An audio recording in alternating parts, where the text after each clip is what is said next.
Most people who declutter their home are living in a recluttered version of it within a year. Not because they lack discipline, not because they secretly love clutter, because they were only ever taught half of a system and told it was the whole thing.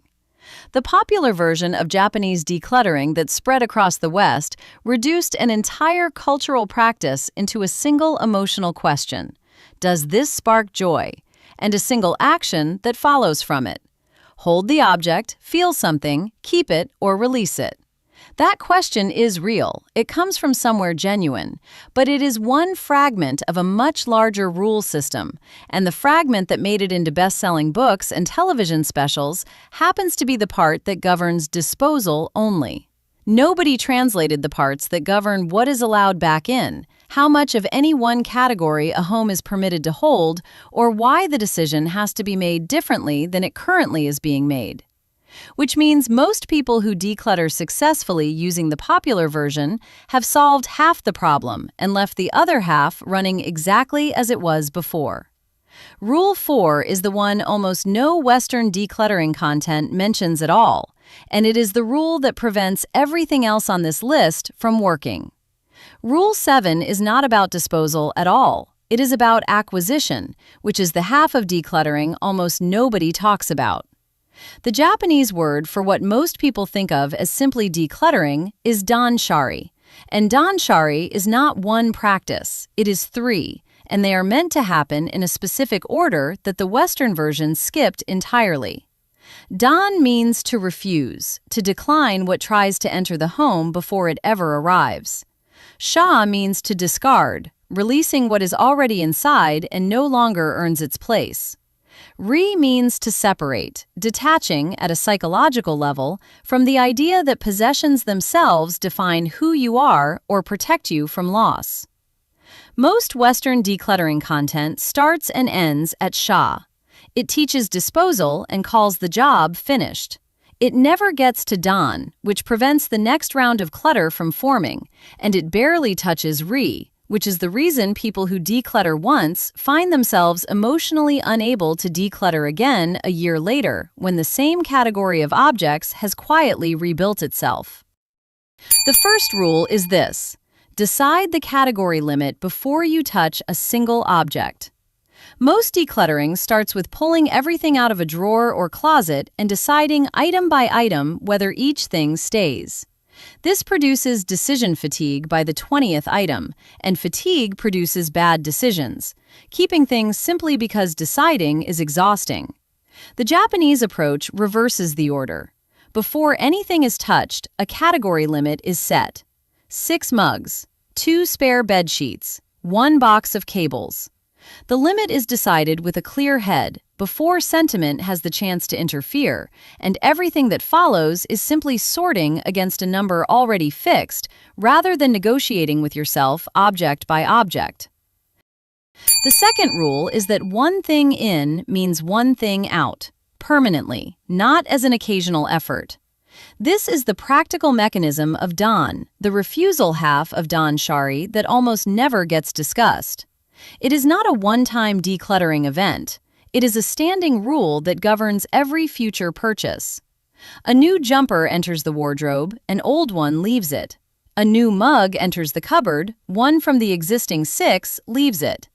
This single rule is the entire explanation for why Japanese homes that have been decluttered once tend to stay that way, while Western homes that have been decluttered once tend to slowly refill. The third rule is to sort by category, never by room. Most Western decluttering happens room by room. The bedroom this weekend, the kitchen next. This means the same category of object, clothing for instance, is often scattered across 3 or 4 rooms and is never actually confronted as a whole.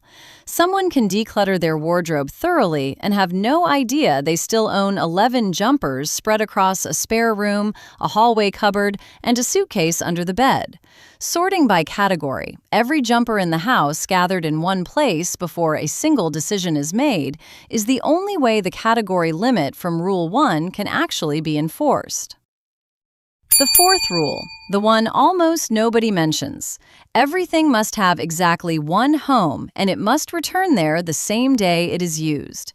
This is not a tidying instruction. It is the rule that prevents the daily accumulation of temporary piles that eventually become permanent clutter again.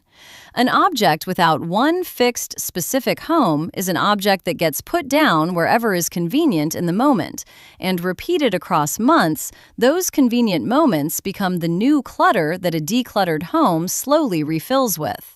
This is why decluttering alone was never going to hold. A home can be perfectly sorted on a Sunday and completely recluttered again by the following Sunday if every object does not have exactly one place it belongs and returns to daily. The fifth rule involves mo tai nai, and it is stricter than most people expect. Owning less is not the actual goal. The actual standard is that everything owned is fully used and fully valued, the specific regret over unrealized potential that mo tai nai describes. A single unused item is a small failure of this standard, regardless of how few possessions surround it. This means a home with 40 carefully chosen, fully used objects can meet the standard perfectly, while a home with 4 unused objects, however minimal it looks overall, has not met it at all. Minimalism as an aesthetic and danshari as a practice are not the same thing, and confusing them is part of why the Western version misses the point. The sixth rule is to declutter on a schedule, not in response to visible mess. Waiting until a space feels cluttered before addressing it means the intervention always happens after the accumulation has already built momentum. A quarterly category review, a fixed date 4 times a year where one category is checked against its limit, catches accumulation early while it is a 5-minute correction rather than late when it has become a weekend project. The seventh rule, the acquisition half nobody talks about. Every potential purchase is weighed with the seriousness of ichigo ichie, one time, one meeting. The understanding that this specific decision will not come again in exactly this form. Not impulse, not convenience, not because it is on sale. The question asked before anything enters the home is not, can I afford this, but does this genuinely deserve a permanent place among what I already own, given the category limit already set and the item that will now have to leave to make room for it. Decluttering that only ever governs what leaves the home while ignoring what is allowed to enter it was always solving half a problem. The eighth rule is the separation, practiced as a specific act rather than a feeling to wait for. When an object leaves the home, it is thanked specifically, out loud or in the mind, for the function it served before it goes. This is not superstition. It is a deliberate psychological practice that severs the emotional thread attaching identity to possession, which is the actual reason people struggle to let things go in the first place. A guilt-driven decluttering session leaves that emotional thread intact even as the object physically leaves the house, which is exactly why the guilt and the accumulation that follows it tends to return. 8 rules, not a weekend project, a permanent system, a category limit set before sorting begins.